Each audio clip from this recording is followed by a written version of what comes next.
प्रसारित करत आहोत वृत्तविशेष.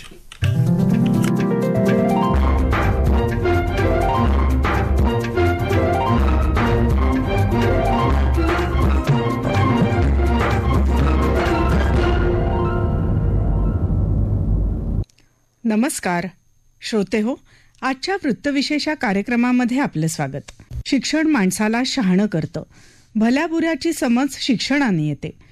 जगण्याच्या शर्यतीमध्ये संघर्षामध्ये आवश्यक असलेला आत्मविश्वास देणारं शिक्षण जीवनाला आगळी दिशा देतं. यासाठी तसंच शैक्षणिक धोरणही असणं गरजेचं आहे, हे लक्षात घेऊन केंद्र सरकारनं सजगतेनं नवीन शैक्षणिक धोरण तयार केलं आहे. धोरणकर्त्यांनी देशाच्या विकासाबरोबर नवीन पिढीचा सर्वांगीण विकास कसा होईल याचा आवर्जून विचार केला आहे. केंद्रीय शिक्षण मंत्रालयानं वाराणसीमध्ये आजपासून अखिल भारतीय शिक्षण संमेलन आयोजित केलं आहे. अशा कार्यक्रमातून केंद्र सरकारच्या नव्या शैक्षणिक दृष्टिकोनाविषयी अधिक जाणून घेता येतं. याच पार्श्वभूमीवर आगामी काळात राष्ट्रीय शैक्षणिक धोरण 2020 नुसार कशा पद्धतीनं परिवर्तन दिसून येईल याविषयी आजच्या वृत्तविशेषमध्ये आपण जाणून घेणार आहोत. देशाचा विकास साध्य करण्यासाठी केंद्र सरकार शैक्षणिक धोरणाचा विचार अत्यंत सूक्ष्मतेनं आणि व्यापक दृष्टिकोनातून करत असतं. कालपरत्वे त्यामध्ये बदल करून परिवर्तन घडवण्यासाठी केंद्र सरकार नव्या धोरणाची आखणी करतं. नवीन शैक्षणिक धोरणाच्या माध्यमातून कौशल्य, उद्योग, व्यवसाय, तंत्रज्ञान यासाठी सजगतेनं व्यवस्था विकसित केली जाणार आहे. याविषयी प्रधानमंत्री नरेंद्र मोदी यांनी आज शिक्षण संमेलनाच्या उद्घाटन प्रसंगी वाराणसीत व्यक्त केलेले विचार आपण त्यांच्याच शब्दात ऐकूया. राष्ट्रीय शिक्षा नीति का मूल आधार शिक्षा को संकुचित सोच के दायरे से बाहर निकालना और उसे 21वीं सदी के आधुनिक विचारों से जोड़ना है. हमारे देश में मेधा की कभी कोई कमी नहीं रही, लेकिन दुर्भाग्य से हमारे ऐसी व्यवस्था बनाकर दी गई थी जिसमें पढ़ाई का मतलब केवल और केवल नौकरी ही माना जाने लगा था. शिक्षा में ये विकार गुलामी के कालखंड में अंग्रेजों ने अपनी जरूरतों को पूरा करने के लिए अपने लिए एक सेवक वर्ग तैयार करने के लिए किया था. आजादी के बाद इसमें थोड़ा बहुत बदलाव हुआ भी, लेकिन बहुत सारा बदलाव रह गया. अब अंग्रेजों की बनाई व्यवस्था कभी भी भारत के मूल स्वभाव का हिस्सा नहीं थी और न हो सकती है. अगर हम हमारे देश के पुराने कालखंड की तरफ नजर करें, हमारे यहां शिक्षा में अलग अलग कलाओं की धारणा थी और बनारस तो, मेरी काशी तो इसका जीवंत उदाहरण है.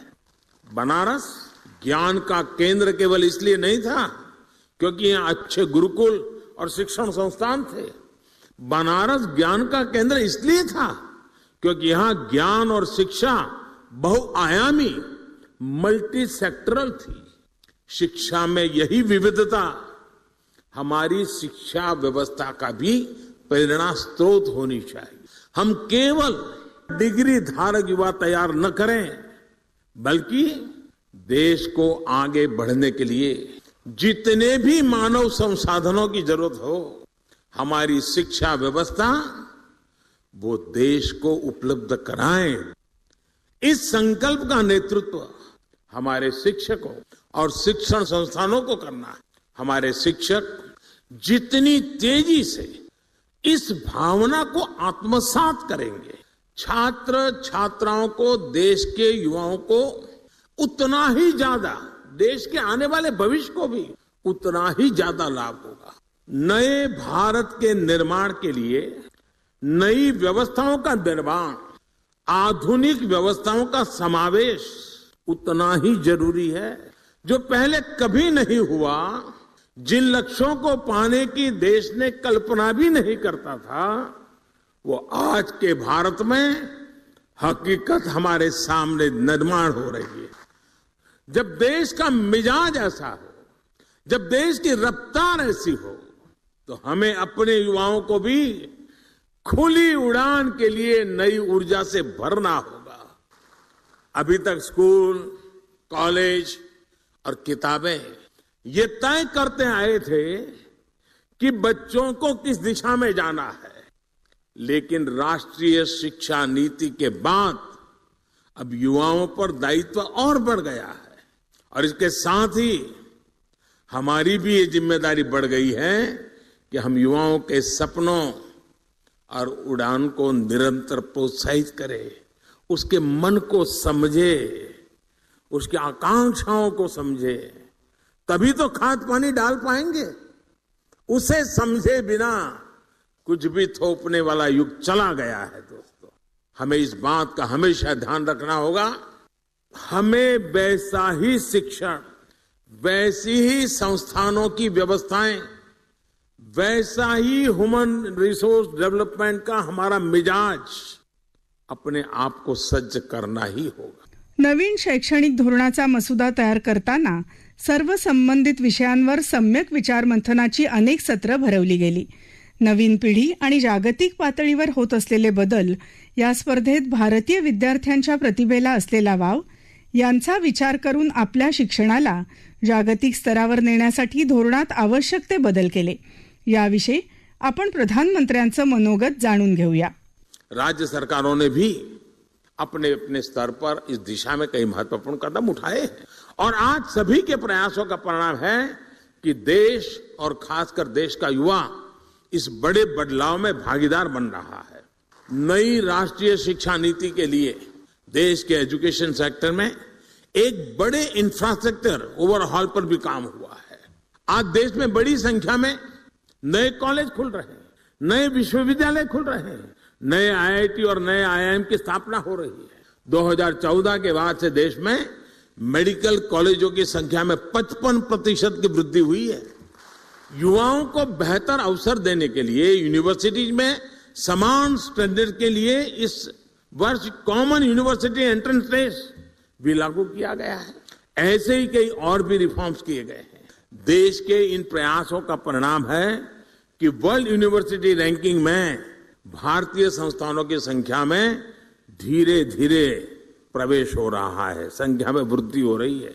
ये बदलाव केवल शुरुआत है, अभी हमें इस दिशा में लंबी दूरी तय करना है। मुझे ये भी संतोष है कि राष्ट्रीय शिक्षा नीति अब मातृभाषा में पढ़ाई के रास्ते खोल रही है। इसी क्रम में संस्कृत जैसी प्राचीन भारतीय भाषाओं को भी आगे बढ़ाया जा रहा है। मैं यहां देख रहा हूं कि इस आयोजन में भी संस्कृत से जुड़े लोगों के लिए विशेष व्यवस्था है। काशी की धरती से हुई ये शुरुआत निश्चित ही भारतीय भाषाओं और भारतीय संकल्पों को नई ऊर्जा देने का काम करेगी। साथियों, मुझे पूरा विश्वास है आने वाले समय में भारत दुनिया में वैश्विक शिक्षा का एक बड़ा केंद्र बनकर उभर सकता है। भारत न केवल दुनिया के युवाओं के लिए एजुकेशन डेस्टिनेशन बन सकता है, बल्कि दुनिया के देशों में भी हमारे युवाओं के लिए नए अवसर बन सकते हैं। इसके लिए हमें अपने एजुकेशन सिस्टम को इंटरनेशनल स्टैंडर्ड्स पर तैयार करना होगा। इस दिशा में देश लगातार प्रयास भी कर रहा है। हायर एजुकेशन को इंटरनेशनल स्टैंडर्ड के हिसाब से तैयार करने के लिए नई दिशा निर्देश जारी किए गए हैं। करीब 180 उच्च शिक्षा संस्थानों में अंतर्राष्ट्रीय मामलों के लिए विशेष कार्यालय की स्थापना भी की गई है। मैं चाहूंगा कि आप सभी इसी दिशा में न केवल जरूरी विमर्श करें, बल्कि भारत के बाहर की व्यवस्थाओं से भी परिचित होने का प्रयास करें। ये नई व्यवस्थाएं भारत की शिक्षा व्यवस्था को अंतर्राष्ट्रीय अनुभवों से भी जोड़ने में मदद करेगी। साथियों, इन 3 दिनों में आप लोग अलग अलग सेशन में कई महत्वपूर्ण विषयों पर चर्चा करने वाले हैं। मैं चाहूंगा कि आपकी इस चर्चा से देश के लिए अलग अलग क्षेत्रों में नए रास्ते खुले, युवा पीढ़ी का मार्गदर्शन हो। दुनिया के कई देशों ने अलग अलग क्षेत्रों में जो रफ्तार पकड़ी है, उसमें एक बड़ा योगदान वहां की यूनिवर्सिटीज का भी है। यूनिवर्सिटी लगातार सामाजिक, आर्थिक और वैज्ञानिक विषयों पर रिसर्च करती है, सरकार को सुझाव देती है। यही कल्चर, यही कार्य पद्धति हमें अपने यहाँ भी विकसित करने की जरूरत है. या 3 दिवसीय संमेलनात विविध नवसंकल्पनांवर गटचर्चा होणार आहे. तसंच बहुविद्याशाखा, कौशल्य विकास यावर विशेष भर दिला जाणार आहे. याविषयी शिक्षण तज्ज्ञ अभ्यासक सचिन जोशी आपल्याला माहिती देत आहेत. माननीय पंतप्रधान नरेंद्र मोदीजीने फार सुंदर पुढाकार घेतलेला आहे. वाराणसीमध्ये जे शिक्षण या विषयावर खास करून राष्ट्रीय धोरणावर जे एक संमेलन भरवलेलं आहे, एक थिंक टँक सारखं एक डिस्कशन लेवल केलेलं आहे, ज्याच्यात भारतातील सर्व युनिव्हर्सिटी पुढील 30 वर्ष, हे जे धोरण आले ते पुढील 30 वर्षासाठी आलेलं आहे. सो ते पुढील 30 वर्ष शिक्षण कसं असेल, खास करून कॉलेजच्या तरुणांसाठी आपला तरुण कसा असेल त्या संदर्भात आहे. आणि याचं वैशिष्ट्य म्हणजे मला सरकारचं खूप इथं कौतुक करावं असं वाटतं आहे आणि हा विषय इथं फार महत्वाचा सांगावा असं वाटतं. हे पहिलं धोरण आहे जे भारतीयकरण केलेलं आहे. म्हणजे आतापर्यंत आपण सातत्याने मॅकलो पासून आलेली शिक्षण पद्धतीत आपण वाढलेलो आहोत, पण हे पहिलं भारतीयकरण असलेलं आहे. त्यामुळे 300हून अधिक कुलगुरू इथं जमा झालेले आहेत आणि त्यांना अतिशय व्यवस्थित हे आपले भारतीय जे व्हॅल्यूज आहेत त्याच्यापासून ते आतापर्यंत 21व्या शतकातलं काय जे सायन्स डेव्हलप झालेलं या सगळ्यांचं सार घेऊन आपण मुलांपर्यंत कसे पोहोचू हा सर्व विषय याच्यात आहे. आणि ऑनलाईन पद्धतीने आता कोरोनाच्या काळामध्ये एक चांगली गोष्ट काय घडली तर आपण ऑनलाईनला खूप लवकर ऍक्सेप्ट केलं. आर्टिफिशियल इंटेलिजन्स येत आहेत आणि आर्टिफिशियल इंटेलिजन्स कॉलेजच्या विद्यार्थ्यांना युनिव्हर्सिटीमध्ये आपण कसं आणता येईल याचा उत्तम उपयोग कसा केला जातो याचं उदाहरण म्हणजे हे जे धोरण आहे आणि हा जो काही पुढाकार आपले पंतप्रधान घेत आहेत तो म्हणजे भारतातील सर्व भाषांमध्ये हे नॉलेज मिळणार आहे. म्हणजे समजा मी सायन्स शिकतोय, इंजिनिअरिंग करतोय, तर मला माझ्या भाषेमध्ये ते ज्ञान मिळालं पाहिजे आणि त्यासाठी आर्टिफिशियल इंटेलिजन्सचा वापर केला जातोय. अशी टेक्नॉलॉजी येत आहे की मी आता मराठीत बोलतोय पण तुम्हाला आता लाईव्ह जपान मधनं ऐकायचं असेल किंवा अजून तमिळ मधनं ऐकायचं असेल तर रिअल टाइम मध्ये तुम्हाला ते ट्रान्सलेट होतं. त्यामुळे या सगळ्यांचा वापर करून ऑनलाईन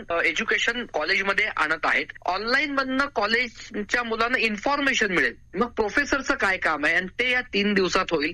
ते म्हणजे मी समजा विद्यार्थी आहे आणि मी विद्यार्थी असताना मला ऑनलाईन वरनं मी सगळं अभ्यास केलाय आणि मी प्रोफेसरला फक्त प्रश्न विचारेल, डिस्कशन करेल, ज्याच्यातून क्रिटिकल फॅकल्टी डेव्हलप होईल.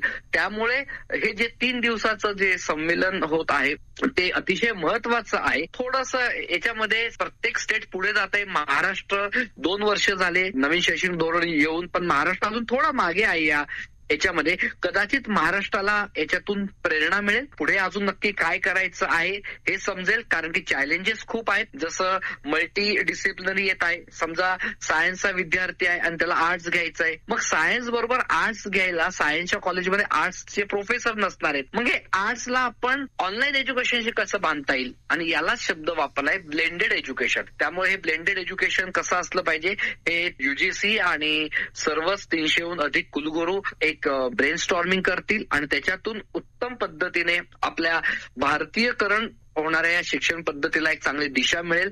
महाराष्ट्राला याचा चांगला फायदा होईल असं मला मनापासून वाटतं.